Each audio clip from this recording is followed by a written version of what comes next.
আমি বলতে পারি আমি আমার জীবনে কখনো কোনোদিন কোনো সহযোগিতা পাইনি মেয়ে হিসেবে। হ্যাঁ, মানুষ হিসেবে যেটা পাওয়ার দরকার সেটা আমি সবসময় পেয়েছি। কিন্তু আমার যখন বিয়ে হলো, আমি শ্বশুরবাড়ি যাওয়ার পর থেকে আর এক গ্লাস দুধ খেতে পাইনি।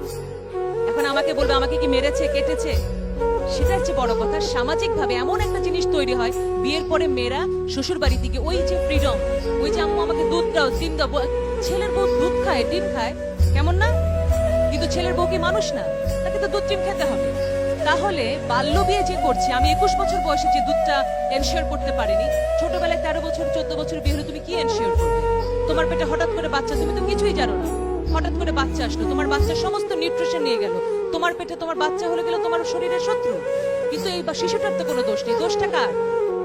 আমি বলবো তোমার। তোমাকে শুধু বুঝতে হবে মা যে আমি 18 বছরের আগে বিয়ে করব না, একটু বুঝেছো? আচ্ছা, 18 বছর হলেই বিয়ে করবে কে কে দেখি, সাথে সাথে অন স্পট, বার্থডে দিন, বিয়ের দিন না?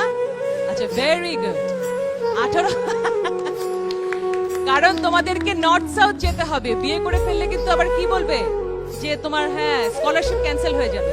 সুতরাং আসলে বিয়েটা কিন্তু জীবনের খুবই গুরুত্বপূর্ণ একটা দিক। কারণ কি, বিয়ে কি জানো, বিয়ে হচ্ছে জীবনের দ্বিতীয় জন্ম। প্রথম জন্মে কিন্তু আমরা বাপ মা সিলেক্ট করতে পারি না। আমি হঠাৎ করে বললাম আমি গহর রিজভির মেয়ে হতে চাই, আল্লাহ আমাকে গহর রিজভির মেয়ে করে দিল, সম্ভব?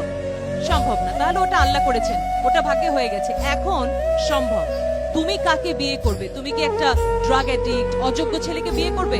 তোমার সন্তান হবে একেবারে রুগ্ন এবং তোমার সোসাইটিতে কোনো অ্যাকসেপ্টেন্স থাকবে না, সবকিছু নষ্ট হয়ে যাবে। অথচ মেয়েরা কি করে, রকে বসে থাকে এক ড্রাগ অ্যাডিক্ট ছেলে দেখে, আহারে, তাই না? অমুকের জন্য আহারে অনেক মায়া লাগে। মায়া আর দয়া দিয়ে বিয়ে হয় না। বিয়ে কিসে হয়? কেমিস্ট্রিতে হয়। তুমি যেমন যোগ্য, সেই রকম যোগ্য একটা ছেলে তোমার পাশে আসবে, তুমি তাকে উইন করবে, সে তোমাকে উইন করবে। আমার স্বামী আমার জন্য আইর মাছ রান্না করে এবং সে পৃথিবীর শ্রেষ্ঠ কুক, তাতে করে কি কম পুরুষ হয়ে গেল? না। কিন্তু স্বামী স্ত্রী দুজন দুজনকে এভাবেই সাপোর্ট করবে সবকিছুতে।